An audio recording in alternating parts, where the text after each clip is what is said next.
But it hasn't been great. The Patriots have not been able to get any traction on a retool, rebuild. Belichick, Mayo, Vrabel, Newton, Mac Jones, Drake May, Jacoby Brissett. The quarterbacks have changed. The coaches have changed. The results have not been good. And we're asking why, quite honestly, to start this show. Why have the Patriots struggled so badly in the post-Brady era? And now we know the obvious. To start it, well, you didn't have Tom Brady. Tom Brady left, so you're going to go down a little bit. Oh, but it's been 5 years. 5 years, kind of a long time, Fitzy, and we're not even really sure where we're at in the rebuild process. If you have jump-started it with Drake May, are we building false confidence yet again in a young quarterback who we liked as a rookie, but we don't know what he's going to be moving forward? Another coach, another plan. The power structure that Ted loves to talk about, all of those things are still coming to fruition before our eyes, and we're bitching about the offseason. We're bitching about failure to fill holes and maybe being disappointed and all those things. So let's start first, Fitzy, with a simple question that came to my head when thinking about this topic on the drive in. Did Tom Brady leave or was he pushed out the door? Tom Brady ultimately left, but he felt unwanted, which is what made him decide to leave. He wasn't pushed out the door. He could have come back. He could have come back for way less than he was worth. He could have come back for less than market. He could have come back for a disrespectful amount of money. So if you want to say that that's him being pushed out the door, you can. He wasn't literally not offered a contract, pardon my double negative. They want, remember there was a whole thing like, oh, you can't spend this much over the cap and percentages and blah, blah, blah. The quarterback can't be this much next year, and these are our percentages. So it's like he was, but he technically wasn't. Now, that being said, if any of us were him and had done half of what he did at that point in his life and he was being offered what he was offered, why in the hell wouldn't he have left? I think it's one of the, for people like myself that were so shocked that Brady left, that felt hurt or betrayed that he would actually tuck tail and turn around and take his talents to Tampa Bay or anybody else. I think one of the most shameful things is that we didn't just unapologetically stand behind him and rather took mantle with the franchise. I'm born a Pats fan, I'll die a Pats fan. Yes, but who made being a Patriots fan more important, more prescient, more relevant, and more fun than anyone else in history? That's Tom Brady. And yes. Ray Crittenden was actually the answer I was looking for. Kevin Turner would get a lot of votes from Andy Hart, young Andy Hart, as would Andre Tippett. Ross, but I get your point. Ross Ventrone. Bubba. So it's still 5 years later. It's tragic the way that it all ultimately ended, and it didn't have to end this way. Now, to the point of it's been a disaster for 5 years. Things have been a mess, and they've been caught in kind of a stink spiral, if you want to put it that way, since this is family radio in the afternoons on the public airwaves. Is that sort of like a blank storm?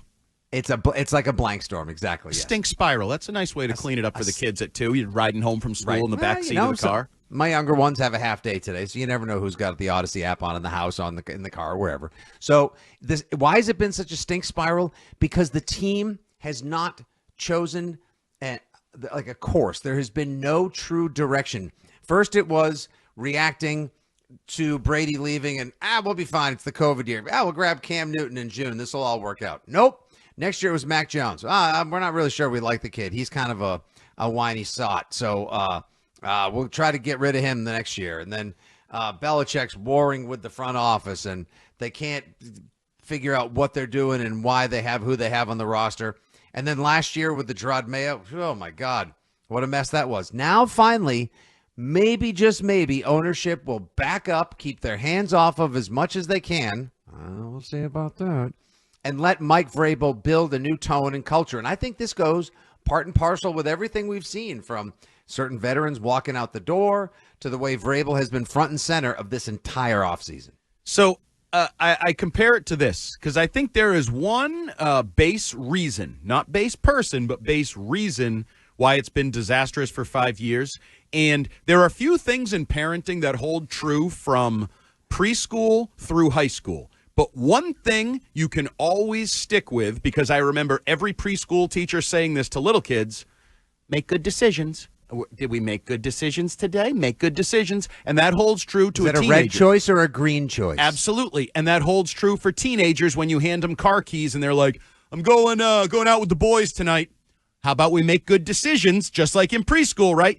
The Patriots made some of the worst decisions consistently you could ever make. And they were made by lots of smart, capable, successful people. There is no one person necessarily that made every decision that led us through this, what was it, spiral of stink? Stink spiral, stink bug spiral, because it's almost stink bug season here in the Northeast, which I love. Love having those weird little bugs in my house, and I squish them, and then they smell funny.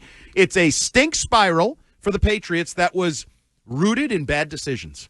And Belichick made them. Kraft made them. Mayo made them. Wolf made them. Everybody's made them. Jonathan made them. Everybody's involved. I would even throw in, Matt Patricia made them, and you could say Bill O'Brien made him by deciding to come back. Sure.